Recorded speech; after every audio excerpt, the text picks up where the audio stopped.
Ever wonder what people did before they could just swipe a card or send a text to pay a friend back? Because for more than 90% of human history, there was no money at all. No coins, no bills, no bank accounts, nothing you could put in a wallet. And yet, somehow, entire civilizations built roads, raised armies, fed millions, and passed down wealth for generations without a single dollar ever existing. So, how exactly did that work? Here's the twist most people get wrong from the start. For decades, we were taught in school. Before money, there was barter. Picture a caveman trading a chicken for a bag of grain. But anthropologists who actually studied isolated tribes and ancient societies found almost no evidence that pure barter was ever the main system anywhere. The economist and anthropologist David Graeber laid this out in detail in his book, Debt, the First 5,000 Years. He showed that the barter myth was basically invented by economists, like Adam Smith, to explain the origin of money. But real ancient communities almost never operated on a strict, I'll trade you this for that right now basis. Instead, what actually existed was something far more human and far more interesting, a system built on memory, trust, and obligation.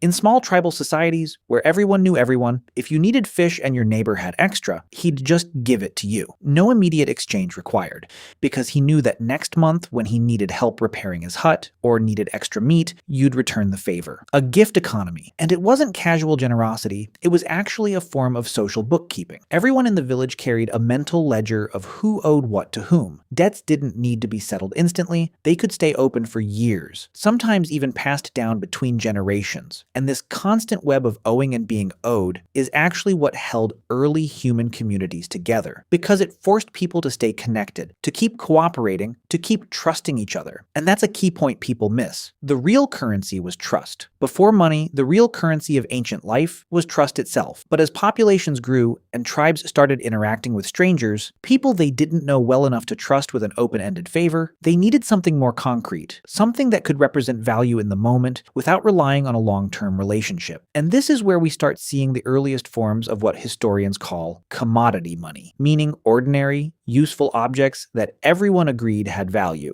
And different cultures independently landed on wildly different items. In ancient Mesopotamia, one of the earliest civilizations with written records, barley and silver were both used as units of value. By around 3000 BCE, temples and palaces kept detailed clay tablet records of debts owed in barley. Honestly, one of the earliest forms of accounting in human history. In ancient Rome, soldiers were sometimes paid partly in salt, because salt was essential for preserving food, and incredibly valuable before refrigeration existed. And this is actually where the English word salary comes from, derived from the Latin word salarium, which literally referred to salt payments, meaning every time someone says, "I'm bringing home the salt today," they're unknowingly connecting to a 3,000-year-old payment system. In ancient China, one of the earliest forms of proto-money were cowrie shells, small, glossy shells from the Indian Ocean, rare enough in inland China to hold real value. And this influence is baked directly into the Chinese language, because many Chinese characters related to money, wealth, buying, and trading contain the cowrie shell symbol as a root component, which shows just how deeply this early currency shaped an entire culture's way of thinking about value. And cowrie shells weren't just used in China, they traveled an astonishing distance, showing up as currency in parts of Africa, South Asia, and the Pacific Islands, making them arguably one of the most widely used currencies in human history long before coins existed. Meanwhile, in Mesoamerica, the Aztec civilization used cacao beans, yes, the beans used to make chocolate, as a form of currency. Cacao was so valuable that historical records describe prices in cacao beans. A rabbit might cost around 30 beans, a turkey egg could cost 3 beans. And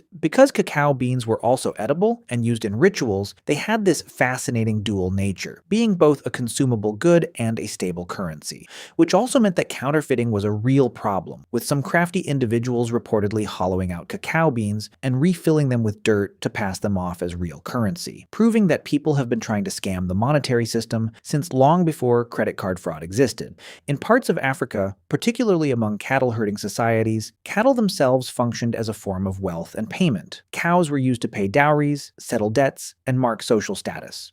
And this practice was so deeply embedded that the very word capital in economics actually traces back to the Latin word capita, meaning head, as in heads of cattle, which tells you just how foundational livestock wealth was to the entire concept of financial capital that we still use today. In Native American cultures, particularly among tribes in the northeastern United States, wampum, Beads carefully carved from certain shells served multiple purposes as both a ceremonial object and a medium of exchange. And after European colonizers arrived, wampum was actually adopted into colonial trade as well, at one point functioning almost like an informal currency between native communities and European settlers, showing how systems of value could bridge completely different cultures when both sides recognized the object's worth. And then there's one of the most mind-bending examples in economic history. The island of Yap in Micronesia, where massive stone discs called rye stones, some of them 12 feet in diameter and weighing thousands of pounds, functioned as currency. And here's the part that sounds almost like science fiction. The stones were often too heavy to actually move, so ownership would just transfer verbally or through community recognition. Everyone on the island simply knew and agreed which family owned which stone, even if that stone never physically moved from where it was originally placed.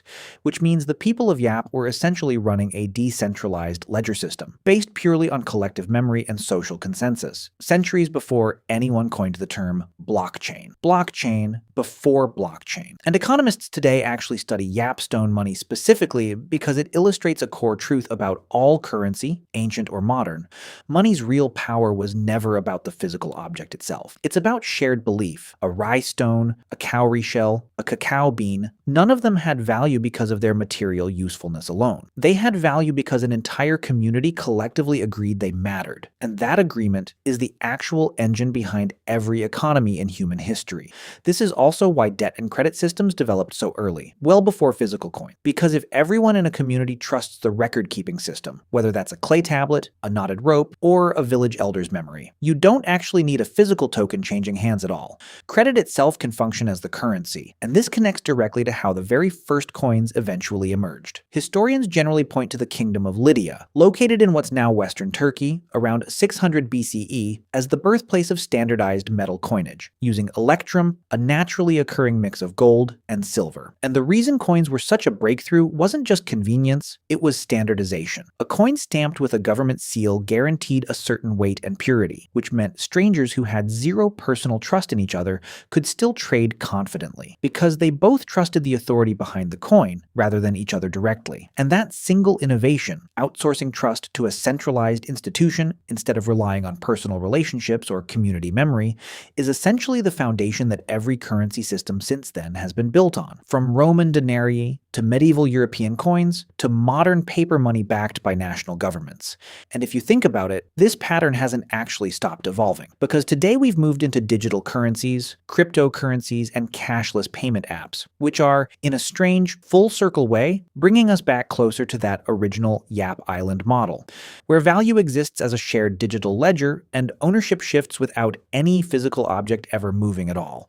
So, when you really break it down, ancient humans before money weren't living in some primitive, chaotic barter free-for-all like the old textbooks claimed. They were operating incredibly sophisticated systems, built on community trust, long-term relationships, symbolic objects, and collective memory. And honestly, when you look at where we've ended up today, with digital wallets, contactless payments, and cryptocurrency ledgers that nobody can physically touch, it kind of makes you wonder if we didn't actually invent something new at all. Back to where we started. Maybe we just spent 5,000 years slowly finding our way back to where we started.